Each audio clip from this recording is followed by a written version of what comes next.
नमस्कार साथियों, मैं ऋषभ सिंह अपने चैनल अर्थग्राफी के माध्यम से एक बार फिर आपके समक्ष उपस्थित हूँ। जैसा कि आप सभी लोग जान रहे हैं कि एनडीए नेट जेआरएफ से संबंधित के फर्स्ट पेपर से संबंधित मेरा एक क्रम चल रहा है और उस क्रम के अंतर्गत हम टीचिंग एप्टीट्यूड की बात कर रहे हैं, शिक्षण अक्षमता। इसके तहत हम विभिन्न प्रकार के प्रश्न आपके सामने ला रहे हैं और उसको हल कर रहे हैं तथा उसको एक्सप्लेन कर रहे हैं। जो एक्सप्लेनेशन है वो अत्यंत ही महत्वपूर्ण है, क्योंकि एनडीए नेट जेआरएफ में अधिकतर ही ऐसे क्वेश्चन पूछे जाते हैं जिनका एक्सप्लेनेशन पहले आए रहे प्रश्नों पर ही आधारित होता है या उसी के आधार पर प्रश्न पूछे जाते हैं। इसके पहले के वीडियो में हमने 50 क्वेश्चन का अध्ययन कर लिया था। आज हम आगे 25 और क्वेश्चन का अध्ययन करेंगे। आगे से हमारे जितने भी वीडियो आएंगे उसमें उन सभी में लगभग 25-25 क्वेश्चन का एक्सप्लेनेशन रहेगा। चलिए आज हम क्वेश्चन नंबर 51 देखते हैं। क्वेश्चन है, नीचे दो सेट दिए गए हैं। सेट 1 में अधिगमकर्ता की विशेषताओं का प्रकार दिया गया है और सेट 2 में उनकी व्याख्या दी गई है। दोनों सेटों का संकलन कीजिए। देखिए, यह सवाल जो है नेट में, एनटीए नेट में आया हुआ है और ऐसे ही सवाल पूछे जाते हैं। उसका रूप जो होता है अलग होता है। तो यहाँ पे आपको मिलाना है कि कौन कौन सा सही हो सकता है। तो आप ए पढ़िए, बी पढ़िए, सी पढ़िए, डी पढ़िए और इधर 1, 2, 3, 4 से मिलाइए। चलिए आप देखिए ध्यान से और सोचिए कि कौन सा आंसर सबसे बेस्ट हो सकता है। तो पहला है अकादमिक विशेषताएं। अकादमिक विशेषताएं, एकेडमिक कैरेक्टरिस्टिक्स। तो ऑप्शन है अधिगमकर्ता संबंधित संदेशों का सही रूप से संकेतन और विसंकेतन करता है, ये नहीं होगा। आवश्यकता पड़ने पर अपने पाठ्यक्रम में विभिन्न तथ्यों का चयन करता है। अधिगमकर्ता समकक्षियों के टीम मेंबर के रूप में कार्य करता है। Learner works as a team member of the peers. अधिगमकर्ता अपनी कक्षा के सदस्यों की पसंद और नापसंद की दृष्टि से व्यक्तिगत मतभेदों को सम्मान देना शुरू कर देता है। नहीं, ये नहीं होगा। तो अकादमिक विशेषताएं टीम वर्क के रूप में, अर्थात ए का तीसरा सही होगा। ए का तीसरा नहीं सही हो सकता। आवश्यकता पड़ने पर अपने पाठ्यक्रम में विभिन्न तथ्यों का चयन करता है।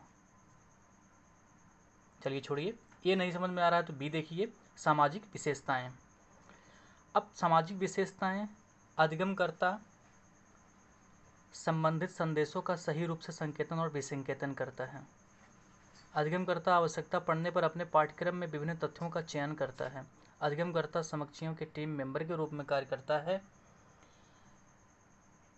टीम मेंबर सामाजिक, हाँ, बी का तीसरा यहाँ पे आप सही मान सकते हैं। तो बी का 3 जो है मिला दीजिए और आगे अपना आप उत्तर देखिए।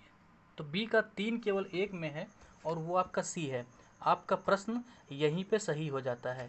अब अन्य आप चेक कर सकते हैं कि क्या ए का दूसरा हो सकता है। अकादमिक विशेषताएं, निश्चित रूप से यहाँ पे पाठ्यक्रम की बात की गई है तो यह अकादमिक हो सकता है। भावनात्मक विशेषताएं, भावनात्मक विशेषताओं का यहाँ पे क्या दिया गया है, सी का चौथा दिया गया है। अधिगमकर्ता, हाँ, निश्चित रूप से हम भावनाओं में बह करके सदस्यों की पसंद और नापसंद की दृष्टि से मतभेदों का सम्मान देना हम शुरू कर देते हैं। जबकि संज्ञानात्मक विशेषताओं के अंतर्गत पहला आता है कि अधिगमकर्ता संबंधित संदेशों का सही रूप से संकेतन और विसंकेतन करता है। डी का पहला। इस तरह से हमारे इस प्रश्न का जो उत्तर है सी है। यहाँ पे आप चेक कर सकते हैं, एक्सप्लेनेशन भी दिया गया हुआ है। चलिए आगे चलते हैं हम अगले प्रश्न में। अगला प्रश्न हमारा 52 नंबर का आता है। अवबोध स्तर पर शिक्षण आयोजित करने हेतु मुख्य आवश्यकताएं क्या हैं। अवबोध, शिक्षण के 3 स्तर होते हैं मुख्यतः। चिंतन स्तर या स्मृति स्तर होता है, अवबोध स्तर होता है, विमर्शीय स्तर होता है। तो यहाँ पे अवबोध स्तर की बात की गई है। बच्चा समझने बुझने लायक हो गया होता है तो उसे अवबोध स्तर के नाम से जानते हैं। प्रस्तुत किए जा रहे तथ्यों और अवधारणाओं से संबंधित बड़ी संख्या में सकारात्मक और नकारात्मक उदाहरण। तो यहाँ पे देखिए अपना उत्तर चूज द करेक्ट। अच्छा, यहाँ पे कई उत्तर सही हैं, उनको चुनना है कि 3 उत्तर वे कौन कौन से सबसे बेस्ट लग रहे हैं। किस स्तर पर? अवबोध स्तर पर। तथ्यों को आप देखिए इस आधार पर भी चुन सकते हैं कि कौन से सही हैं, और इस आधार पर भी चुन सकते हैं कि कौन सा सही नहीं हो सकता। तो यहाँ पे देखिए कि क्या कोई स्मृति या विमर्शी स्तर से संबंधित लग रहा है। अगर अवबोध स्तर से संबंधित नहीं है तो प्रस्तुत किए जा रहे तथ्यों और अवधारणाओं से संबंधित बड़ी संख्या में सकारात्मक और नकारात्मक उदाहरण देना। अपेक्षित सूचना को तुरंत उपलब्ध कराने का अवसर प्रदान करना। किसी मुद्दे के सकारात्मक और नकारात्मक पहलुओं की जांच हेतु परिचर्चा आयोजित करना। विद्यार्थियों को प्रस्तुत तथ्यों की स्वयं द्वारा व्याख्या करने का अवसर प्रदान करना। तो क्वेश्चन काफ़ी टफ है।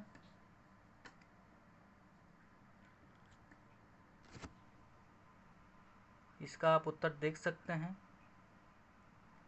अपेक्षित सूचना को तुरंत उपलब्ध कराने का अवसर, ये हमें स्मृति स्तर का लग रहा है तीसरा। ठीक है। और तथ्यों को रेखांकित करने वाली मुख्य विशेषताओं को याद करना, ये भी स्मृति स्तर का है। तो जो 2 जिसमें ना हो वो आपका सही हो सकता है। तो हम देख रहे हैं 2 आपका बी में नहीं है और सी में नहीं है, तो ये बिल्कुल गलत है। या तो ए सही हो सकता है या तो डी सही हो सकता है। अब 1 4 5 या 3 4 5, 4 5 तो कॉमन है, या तो 1 आप सही मानिए या तो 3 आप सही मानिए। तो 1 और 3 में से कौन सा अवधारणाओं अवबोध से संबंधित बड़ी, 1 यहाँ पे आपका सही है। तो आप इसका हाँ ए उत्तर आप मार सकते हैं कि अवबोध स्तर पर शिक्षण आयोजित करने हेतु तो मुख्य आवश्यकताएं हैं। ये यहाँ पे आवश्यकताएं दी गई हैं, आप इसको अपने नोट्स में इंक्लूड कर सकते हैं और उसका अध्ययन कंटिन्यू आप करते रहें कि आखिरकार अवबोध स्तर क्या होता है, विशेषताएं क्या होती हैं, कंडीशंस क्या होती हैं, सारी चीज़ें आप देखते रहिए। क्वेश्चन नंबर 53, निम्नलिखित में से उन विशेषताओं की पहचान कीजिए जो एक प्रभावी अध्यापक बनाने के लिए सहायक व्यवहार के वर्ग के अंतर्गत आती है। देखिए जो व्यवहार होते हैं वो 2 प्रकार के होते हैं, एक आपका मुख्य व्यवहार होता है और एक आपका सहायक व्यवहार होता है। यहाँ पे बात की गई है सहायक व्यवहार की। निश्चित रूप से आप ऑप्शन देखेंगे, आप उन्हीं उत्तर को सही मानेंगे जो मुख्य व्यवहार के अंतर्गत आएंगे, बट यहाँ पे हमें ध्यान देना है कि सहायक व्यवहार कौन सा है और नीचे दिए गए विकल्पों में इसको सेट करना है। ठीक है, तो आप देखिए क्या हो सकता है। संरचना बनाना है, विद्यार्थी सफलता दर, विद्यार्थी मतों का प्रयोग करना, परीक्षण करना, अनुदेशात्मक विविधता। क्या हो सकता है आप देखिए, क्या संरचना बनाना हो सकता है या विद्यार्थी सफलता दर हो सकती है।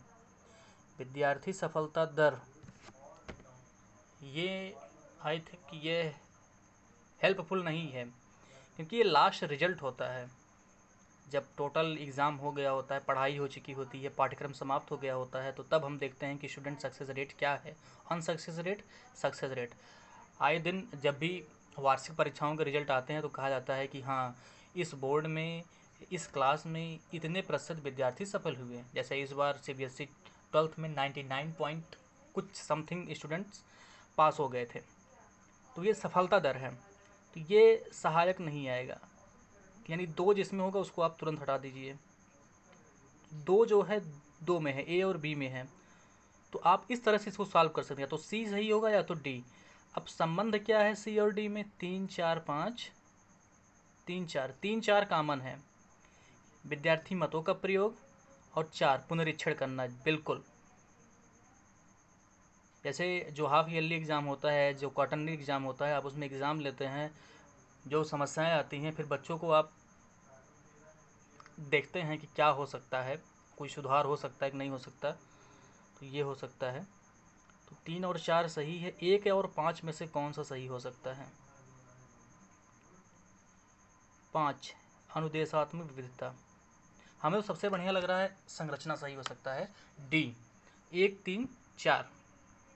आप इसका उत्तर देखिए, मैंने कई बार इस इस सेट को या जो पेपर हैं कई बार पढ़ा हुआ है। और यहाँ पे डी जो है, बोरिस के अनुसार बेहतर शिक्षक के लिए 5 मुख्य व्यवहार हैं। पाठ्यक्रम अस्पष्टता, अनुदेशात्मक विविधता, शिक्षक कार्य अभिविन्यास, अधिगम प्रक्रिया में व्यस्तता और विद्यार्थी सफलता दर।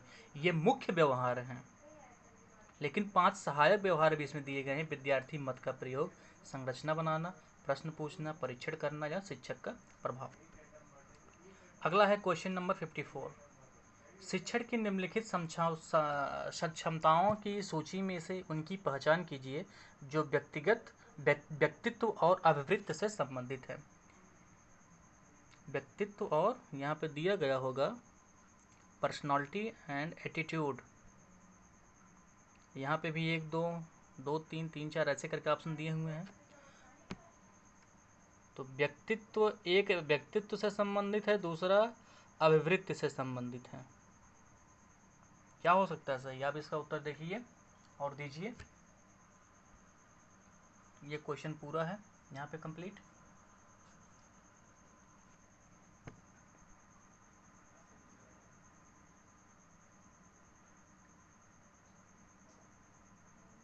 ध्यान दीजिए, इसका जो उत्तर होगा तीसरा होगा, तीसरा और पांचवा डी होगा उसका।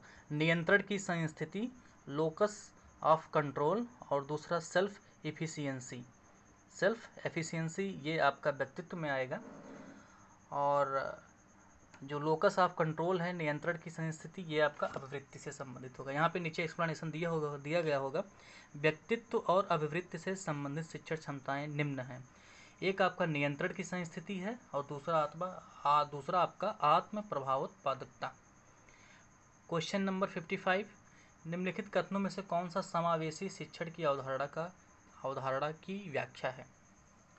शिक्षक नैसर्गिक रूप से प्रतिभावान विद्यार्थियों के अधिगम को सुकर बनाता है। शिक्षक कमजोर विद्यार्थियों के अधिगम को सुकर बनाता है।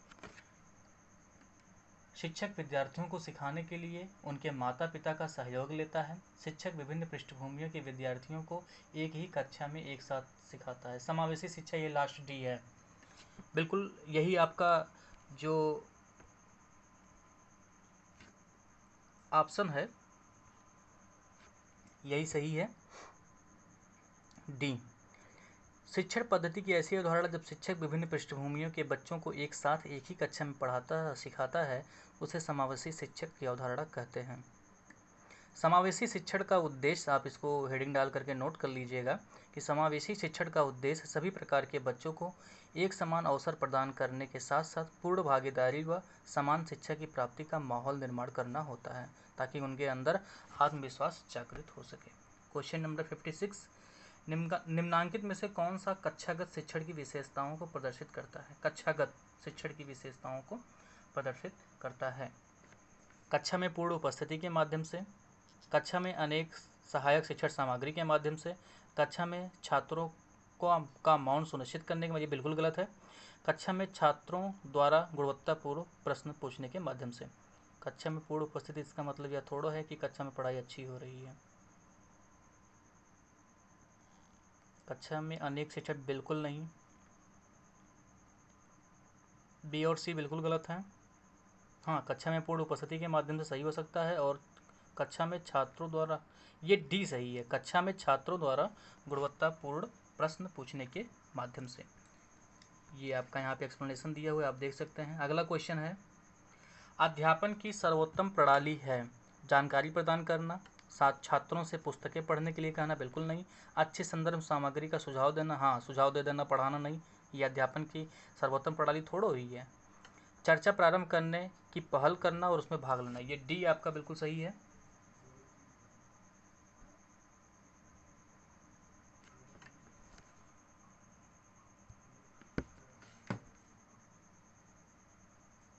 यहाँ पे एक्सप्लेनेशन भी दिया गया है। चलते हैं नेक्स्ट क्वेश्चन।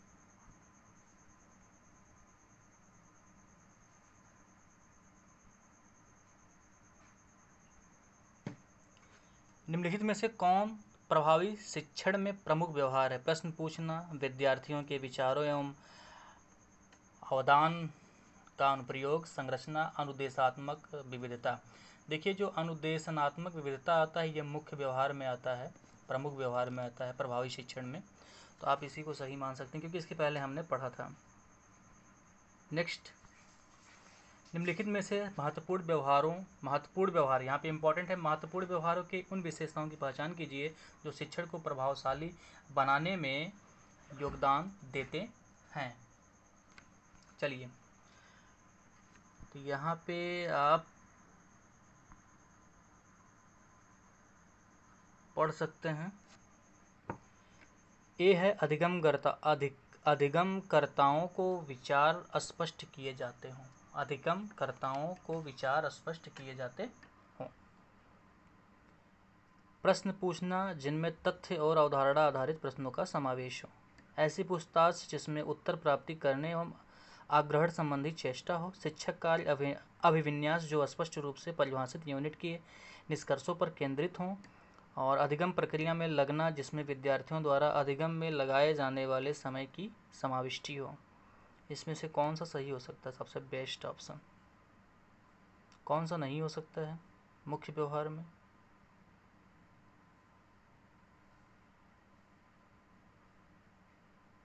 ऐसी पूछताछ जिसमें उत्तर प्राप्त करने एवं अग्रह, ये बिल्कुल गलत है।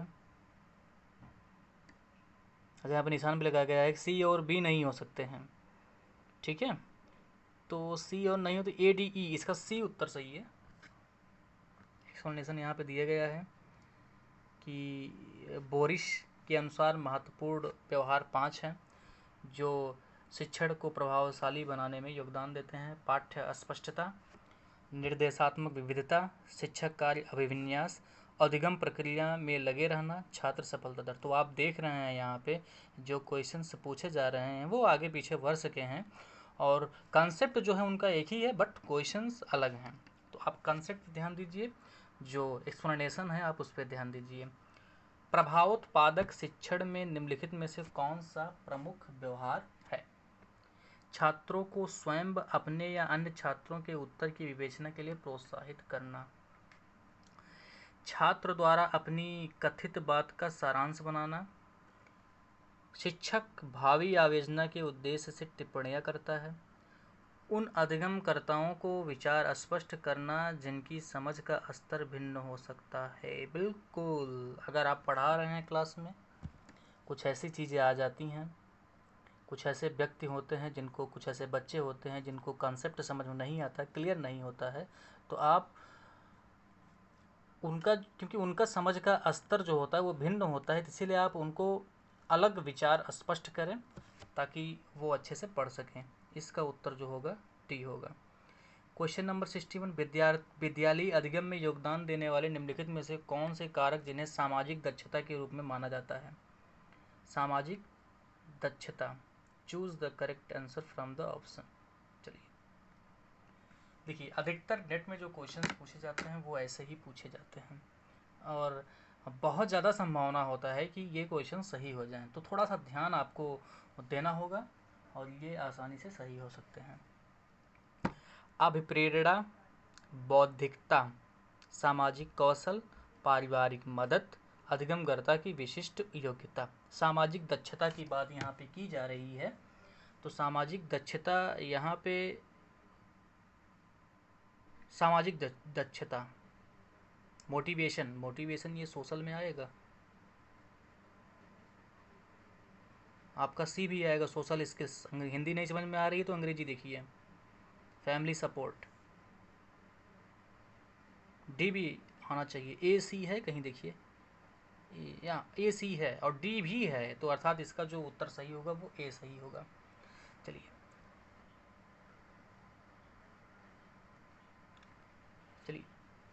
नेक्स्ट है, निम्नलिखित में से कौन कौन सी अध्यापक प्रवीणता व्यक्तित्व और अभिवृत्ति के अनुक्षेत्र से संबंधित है? इस प्रकार का क्वेश्चन पहले भी आ चुका है, तो वहाँ पे नियंत्रण एवं आत्मा को माना गया था, प्रबंधन और अनुश्रवण, नियोजन और अनुदेशन, निजत्व, पर्सनलाइजिंग एंड कॉन्सेप्चुअलाइजिंग। इसका उत्तर व्यक्तित्व, डी हो सकता है, निजत्व, व्यक्तित्व। बिल्कुल गलत। ए है जो हम समझ रहे थे। नियंत्रण और आत्मा सामर्थ्य की संस्थिति। नियंत्रण और आत्म सामर्थ्य की संस्थिति अध्यापक प्रवृत्ति के व्यक्तित्व और अभिवृत्ति के अनुक्षेत्र से संबंधित। बिल्कुल सही, इसके पहले हमने यही सीखा था। चलिए, हमने यहाँ पे निजत्व समझ करके व्यक्तित्व मार दिए। इस तरीके से भी क्वेश्चन सॉल्व किए जाते हैं, बट गलत है। क्वेश्चन नंबर 63, निम्नलिखित शिक्षण विधियों के आलोक स्पेक्ट्रम में किन विधियों को संवाद परक माना जाता है? संवाद परक। In the spectrum of teaching methods given below which are considered dialogic. इसको देख सकते हैं।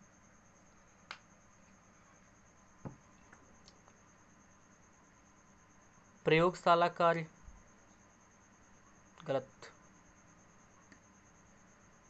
प्रदर्शन, प्रोजेक्ट ए और ई गलत। ए और ई गलत है तो बी मतलब गलत हम मान लें और डी मान लें गलत। या तो ए सही हो सकता है या तो सी सही हो सकता है आपका। सी कॉमन है, यानी सी दोनों में सही है। ट्यूटोरियल्स, अनुशिक्षण। अब डी सही होगा कि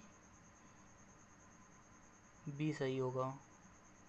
प्रदर्शन, बी प्रदर्शन, डी ग्रुप समूह चर्चा।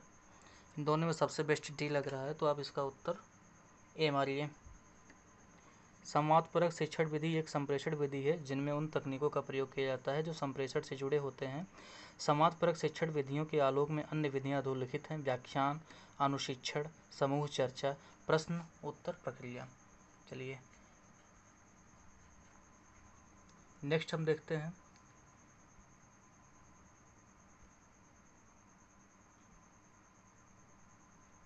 निम्नलिखित में से प्रभावी शिक्षण व्यवहार का आधार है। Effective teaching behaviour.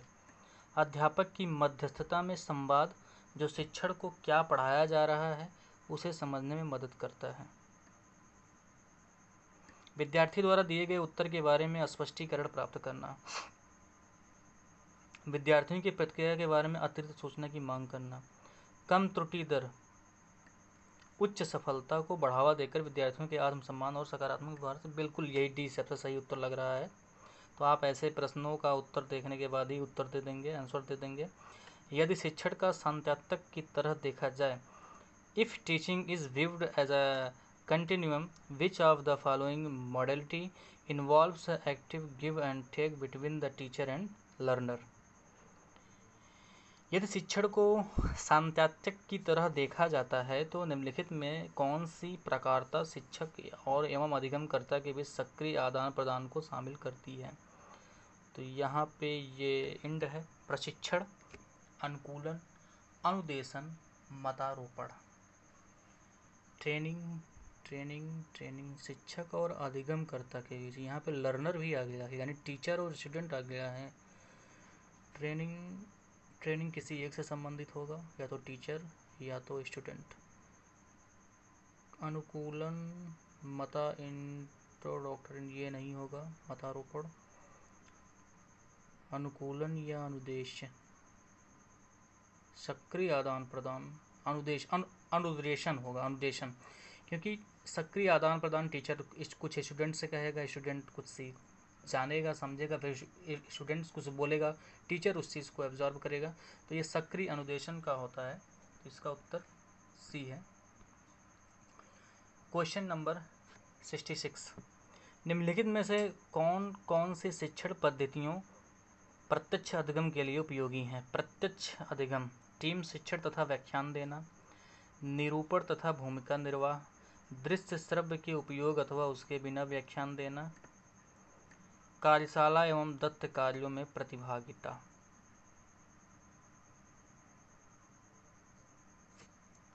आगे है मूक्ष तथा अनुभविक ह्यूरिस्टिक्स पहल, अंतर्क्रियात्मक प्रस्तुतिकरण।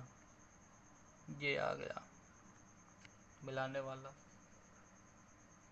इसमें से कोई 3 सही है। कौन कौन सा सही बेस्ट हो सकता है या कौन कौन सा हट सकता है।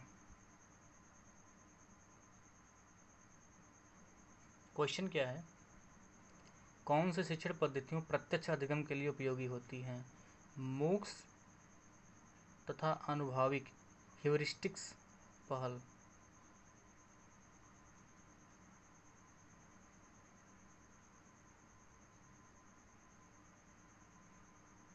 सी गलत है आपका। सी अगर गलत है तो आपका क्वेश्चन ऑप्शन नंबर सी और बी गलत हो जाता है। D E F, D E या तो एफ सही होगा या तो बी सही होगा। एफ क्या है, अंतर्क्रियात्मक प्रस्तुतिकरण, और बी निरूपण तथा भूमिका निर्वाह। ये हमें लगता है कि एफ होना चाहिए। चलिए देखते हैं। अंतर्क्रियात्मक प्रस्तुतिकरण डी इसका,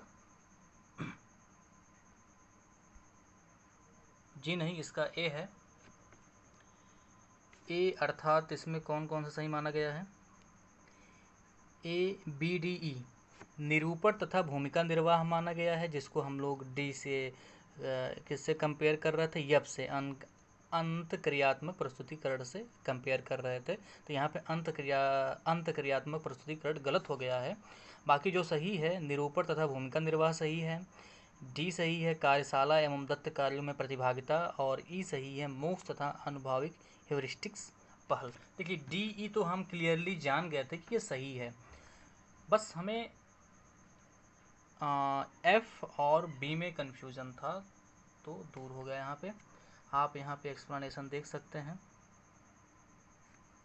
चलिए नेक्स्ट क्वेश्चन 67, शिक्षण में निम्नांकित में से कौन से अधिगम परिणाम अवबोध स्तर पर प्रयुक्त होते हैं?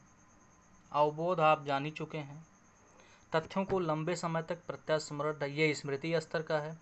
तथ्यों के मध्य संबंध और स्वरूप देखना, विचारों का रचनात्मक निर्माण और आलोचनात्मक व्याख्या, ये आपका विचार विमर्श ही है अंतर्गत। तथ्यों और सूचना, ये भी आपका स्मृति स्तर पर है। तथ्यों और सूचना का जो प्रभुत्व होता है ये आपका स्मृति स्तर पर है। विचारों का रचनात्मक निर्माण और आलोचनात्मक व्याख्या, ये आप थर्ड वाले में करते हैं, विचार विमर्शी के अंतर्गत। और तथ्यों के मध्य संबंध और स्वरूप देखना, ये आपका बी है, अवबोध स्तर का है। आप एक्सप्लेनेशन देख सकते हैं। 68, कोई अध्यापक कक्षा में अपनी प्रस्तुति के समर्थन में बहुत से सकारात्मक और नकारात्मक उदाहरण प्रस्तुत करती है, यह शिक्षण के किस स्तर से संबंधित है? शिक्षण के 3 स्तर आपको बताए गए हैं। सकारात्मक यानी यहाँ पे सेलेक्टिव होगा, स्टूडेंट्स के लिए क्या होगा? सेलेक्टिव होगा कि किस चीज़ को वो एब्जॉर्व करते हैं सकारात्मक के रूप में और किस चीज़ को नकारात्मक के रूप में। तो याद उद नहीं करना है यहाँ पे, तो स्मृति स्तर खत्म हो गया। स्वायत्त विकास स्तर, ये भी कोई स्तर नहीं लग रहा है। चिंतन, अवबोध, चिंतन, विचार विमर्श, चिंतन, आपका सी यहाँ पे सही होना चाहिए। अवबोध स्तर बिल्कुल सही, यहाँ पे सी आपका सही है। अगला है, ज्ञान तक पहुँचने की किस विधि में संयुक्त रूप से विशिष्ट से सामान्य की ओर और सामान्य से विशिष्ट की ओर बढ़ने पर बल दिया जाता है? विशिष्ट से सामान्य की ओर, ये बहुत ही मजा हुआ क्वेश्चन है, अधिकतर पूछा जाता है, तो इसको आप भूलिए मत। विशिष्ट से सामान्य की ओर और सामान्य से विशिष्ट की ओर बढ़ने पर बल दिया जाता है।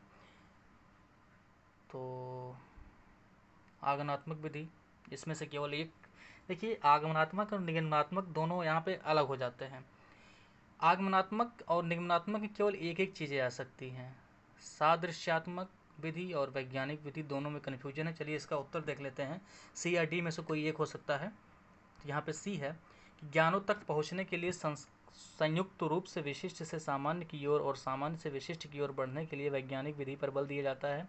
ज्ञान और प्राप्ति की यह विशेष विधि है जिसमें संयुक्त रूप से एक दूसरे के विपरीत गुण वाले विधियों का प्रयोग किया जाता है। सामान्यतया विशिष्ट से सामान्य की ओर विधि आगमनात्मक विधि, विशिष्ट से सामान्य आगमनात्मक और सामान्य से विशिष्ट निगमनात्मक, ठीक है। और वैज्ञानिक विधि दोनों सिद्धांतों पर काम करती है। पहली खोज विधि है, दूसरी अवधारणा की विधि है, मानने की विधि है। यानी विशिष्ट से सामान्य की ओर जब हम चलते हैं तो खोज करते हैं, और जिसे हम आगमनात्मक विधि के नाम से जानते हैं। और अगला जो है निगमनात्मक, ये मानने की विधि के अंतर्गत शामिल है। चलिए अगला क्वेश्चन, उत्तर तो आप लोग देख ही लिए होंगे। प्रभावी शिक्षण निम्नलिखित में से क्या है? शिक्षक का संतोष, शिक्षक की ईमानदारी और प्रतिबद्धता, शिक्षक का छात्रों को पढ़ाना और समझाना, व्यावसायिक श्रेष्ठता के प्रति शिक्षक की रुचि। तो यहाँ पे जो सी नंबर ऑप्शन है वो आपका सही है, वो देखने से ही लग रहा है। शिक्षण के दौरान विद्यार्थियों की अधिकतम सहभागिता किसके द्वारा होती है?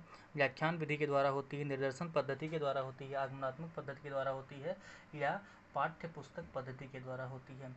यहाँ पे निदर्शन पद्धति जो है आपका, जिसे हम प्रदर्शन पद्धति के नाम से भी जानते हैं, इसमें व्याख्यान विधि भी होता है और दोनों होता है। यानी ब्लैक या वाइट बोर्ड पे हम प्रेजेंट भी करते हैं और व्याख्यान भी देते हैं, तो ये सबसे बेस्ट होता है। और केवल व्याख्यान विधि में क्या होता है कि जो स्टूडेंट्स होता है केवल श्रोता बन करके बैठा रहता है, उसमें आदान प्रदान की प्रक्रिया या कन्वर्सेशन नहीं होता है। आगे है 72, प्रवर्तमान या चालू शिक्षण अधिगम सूत्रों के दौरान कौन सी आकलन प्रक्रिया अपनाई जाती है? संकलनात्मक, निर्माणात्मक, मानक संदर्भित, निकट संदर्भित। ये बहुत ही अच्छा क्वेश्चन है और ऐसे क्वेश्चंस हमें जानने चाहिए। और देखिए संकलनात्मक, समेटिव एग्ज़ाम जो होता है, जैसे वो फाइनल एग्ज़ाम होता है, उस एग्ज़ाम के दौरान किसी भी प्रकार का सुधार नहीं हो सकता है। हम यहाँ पे पढ़ रहे हैं अधिगम सूत्रों के दौरान। मानक संदर्भित ये भी नहीं, क्योंकि मानक हम डिसाइड करते हैं, ये भी नहीं होगा। फॉर्मेटिव, निर्माणात्मक जो होता है, यह प्रक्रिया अपनाई जाती है। हर 3 महीने 4 महीने पे टेस्ट होता रहता है और उसका कैसा रिजल्ट आता है, आगे के यूनिट में बच्चों को वैसे ही फिर ट्रीट किया जाता है। ये है प्रवर्तमान शिक्षण के दौरान निर्माणात्मक या रचनात्मक मूल्यांकन किया जाता है। चलिए आप देख सकते हैं आप एक्सप्लेनेशन वीडियो को रोक करके। चलिए अब उसी से संबंधित एक प्रकार का फिर क्वेश्चन यहाँ पे आ गया है।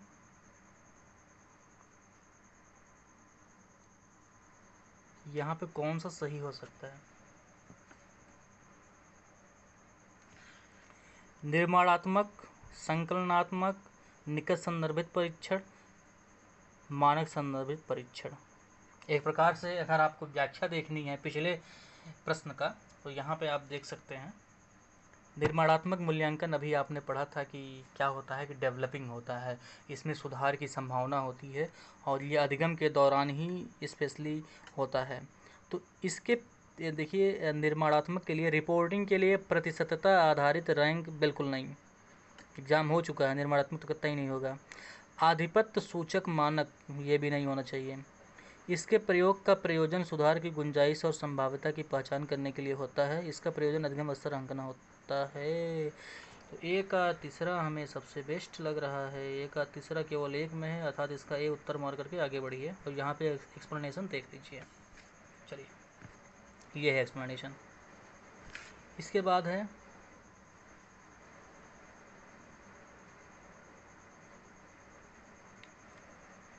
74, जब कोई परीक्षण प्रदत्त किसी परिभाषित क्षेत्र में छात्र छात्रा के प्रवीणता स्तर को इंगित करते हैं तो मूल्यांकन की इस प्रक्रिया को क्या कहा जाता है? निर्माणात्मक मूल्यांकन, संकलनात्मक मूल्यांकन, मानक संदर्भित परीक्षण, निकट संदर्भित परीक्षण। चलिए इसका उत्तर डायरेक्ट देखते हैं। इसका डी है, निकट संदर्भित परीक्षण के परीक्षण प्रदत्त किसी परिभाषित क्षेत्र में छात्र छात्रा के प्रवीणता स्तर को इंगित करते हैं। निकट संदर्भित परीक्षण पद का प्रयोग सर्वप्रथम ग्लेसर महोदय ने 1963 ईस्वी में किया। आज का अंतिम क्वेश्चन, इसका उत्तर आप लोगों को देना है। किसी कॉलेज में एक शिक्षक ने अपने छात्रों के निष्पादन को सूचित करने के लिए आयोजित इकाई परीक्षण में परसेंटाइल या शतांश अनुपस्थिति प्रदान की। यह किस प्रकार की मूल्यांकन प्रक्रिया कहलाएगी? निकट संदर्भित, मानक संदर्भित, निर्माणात्मक, संकलनात्मक। इसका उत्तर हम नहीं देंगे। इसका उत्तर हम जो हमारा अगला वीडियो रहेगा उसमें देंगे। आप इसका उत्तर ढूंढिए और कमेंट बॉक्स में इसका आप उत्तर दीजिए। चलिए, आज के लिए बस इतना ही। आगे के प्रश्न हम अपने अगले वीडियो में देखेंगे। धन्यवाद।